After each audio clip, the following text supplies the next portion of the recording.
Yo, what is up, guys? Mike Thomas, aka the Young Trishula here. I am back once again with Twitch chat. They are still here. And today we have stuff to talk about.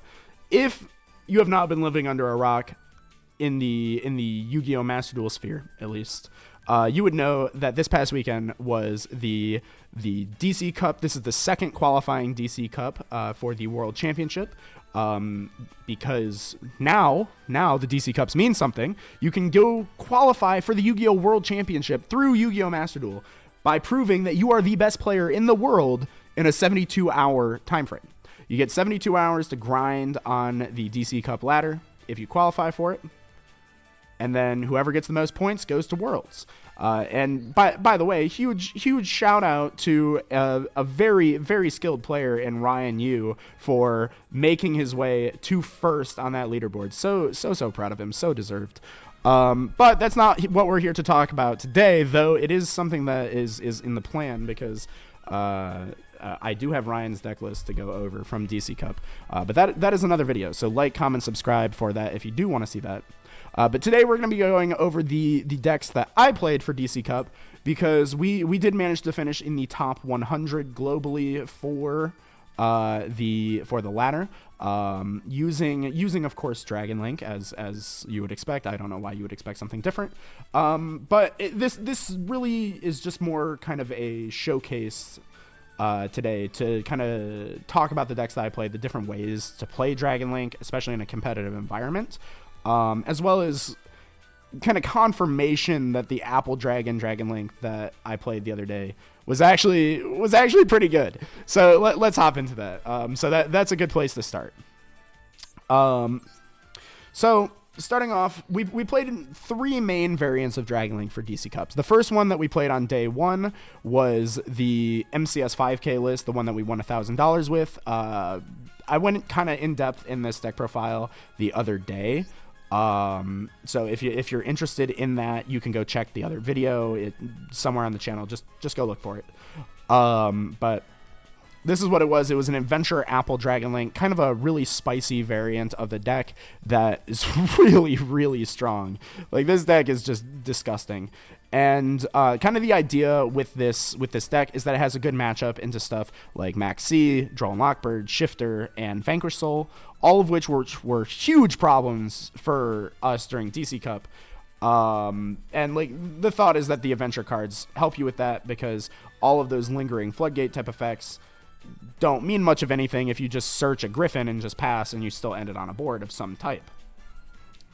So that was the thought there. It also helps into stuff like there can only be one. So stun wasn't as much of a problem for this deck. And this was the deck that both me and Tempest, our moderator, played for day one of DC Cup. And we both peaked at, I want to say, 4th and 5th place on the global ladder. There was a screenshot. I will pull that screenshot up, actually. But from the end of day one, we both had about 40,000 points and finished very, very well. So this deck list was going absolutely crazy for us at the start of DC Cup. So if you needed any confirmation that this list wasn't actually just like a meme and was actually pretty good, you can see here this was us. You had Tempest masquerading as Mini Full with 40,370 points, as well as me with Ray Dye Fan at 40,931 in 4th place. These are our standings after day one of DC Cup. And we played the exact same deck list, and the deck list did just so insane. It did so well. So if you needed any confirmation that this was like a real thing and not just like a funny haha, that's your confirmation. Unfortunately, though, after day one, the deck wasn't performing as well as we would want. Not really because the deck itself got worse, but just because we were starting to get max seed like a lot more.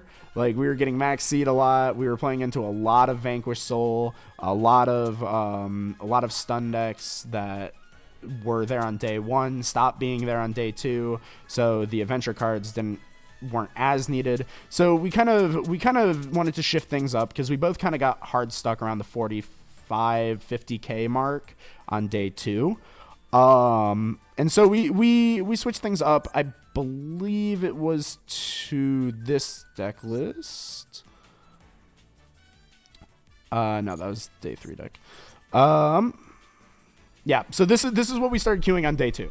So on day 2, we started queuing a 50-card Dragon Link deck, trying to slim it down a little bit. We took out the adventure stuff, and just said, you know what, we really want to see more ways to deal with Max C, because we're just getting Max C'd every game, and like 60-70% of our losses were just to Max C and not really to games themselves. So we decided to trim the deck, and then we included 3 copies of Triple Tactics Talent, which was really, really nice. The idea was that people stopped playing into Psyframe Gear Gamma in the high elo areas. Like, this card was never resolving on our own turn, so we needed more cards to stop Max C, because everyone was waiting for our normal summon.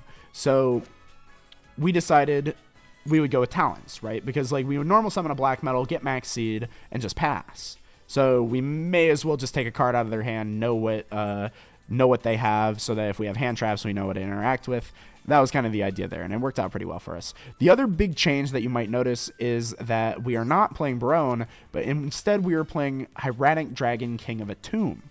And the thought here is, because this is not super standard in Master Duel, it is standard in the TCG, but it is not standard in Master Duel because you don't really need it, right? Like you have so much gas in Dragon Link that you can usually push through everything. But our idea was that we wanted to be able to just always combo no matter what. If we went first, we wanted to make sure that we always played, because we were sick of just queuing into opponents that had like every answer for everything, choking us in the normal places, and just stopping us. So we said, you know what, we're going to add even more ways to play through. And this actually did end up coming up for us quite a bit, where people had learned, because you start playing against the same people over and over again in DC Cup when you're high enough elo. People had learned that they just stop the Romulus, they're choking us, you know, and they're not really making mistakes with their hand traps anymore. So something that came up a lot for us is we would get impermed on our Romulus, and then we'd hold Bestials in our hand, summon them onto the board, and go for the Atom. So that's really powerful. Also, it allows us to go for the YouTube combos that we wouldn't always get, you know, with some of the other variants, but that I think I posted videos on the other days, where you cheat out the Red Eyes Black Meteor Dragon using the Romulus effect, and you're just going for a Tum, and you just get everything. Your end board is like Seals, Borland, Savage, plus Dispatter and IP Masquerino with Beast Regained, and you're just overwhelming the opponent every single time.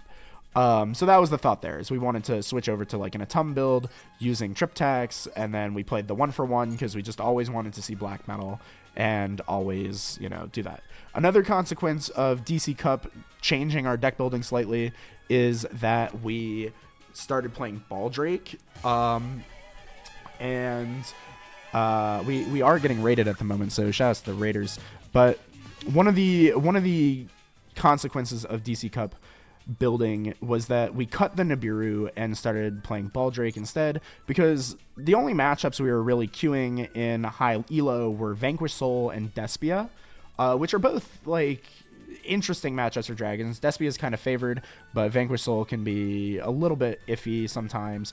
But the real big thing was that neither of them really lost to Nibiru. So our thought was like, okay, Nib is really only in here to protect us from Maxi challenges. So instead of playing Nib, let's just play Baldrake, because Baldrake has better utility into the decks that we're facing, while also being just an extra bestial name to help protect us from damage if our opponent does choose to take Maxi challenge to try and kill us. So that was the thought there. But another consequence you might notice is that Lubellion has dropped down to 2, same with the Safer, and that's just to accommodate more deck space, because we did want to put in cards like Tactics and Cross Out and Callbind. So overall, this deck did pretty well. I think this deck list for me peaked at about 52,000 elo, which was, if I had quit there, I probably would have been in the top 25. I finished 78th overall. So we got top 100 in DC Cup, but it could have been top 25. Unfortunately, I lost some games towards the end, and we finished at like 47k.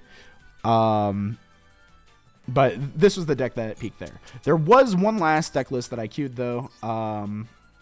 And that was just an even slimmer version of the same concept at 45 cards, though we cut the black metals. So when me and Tempest both actually kind of had a really rough day 3, where we started day 3 at about 53,000, and we were kind of sleep deprived, kind of getting towards the end of DC Cup, and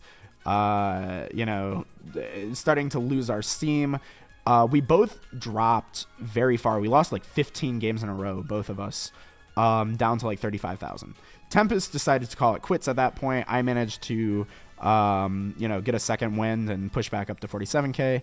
But I finally dropped down to like 45 cards and, ran something like this just because I said, you know what, I don't need the black metals. I just need to see the triple tactics and the call buys every game. Because I'm getting max seed literally every game that I'm playing. So drop down even further. This managed to get us back up to about 47, 48K, which is where we ended at the end of DC Cup.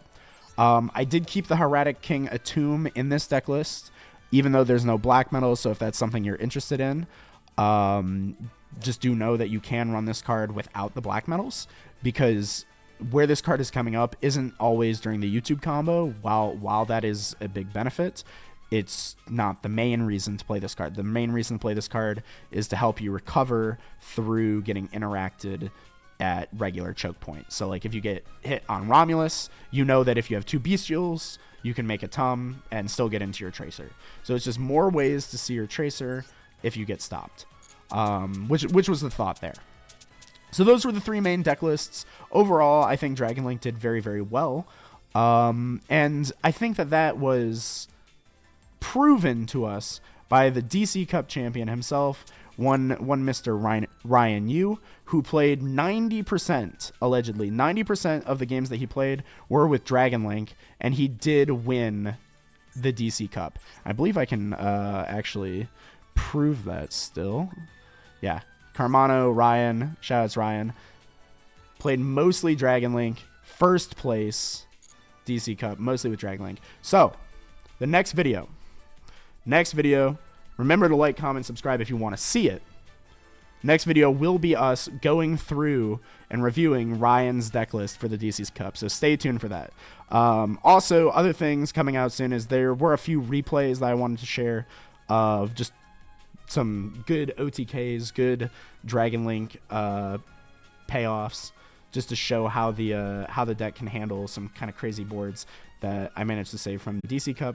So watch out for that. Those are coming soon. Remember, like, comment, subscribe. Yeah, see you next time.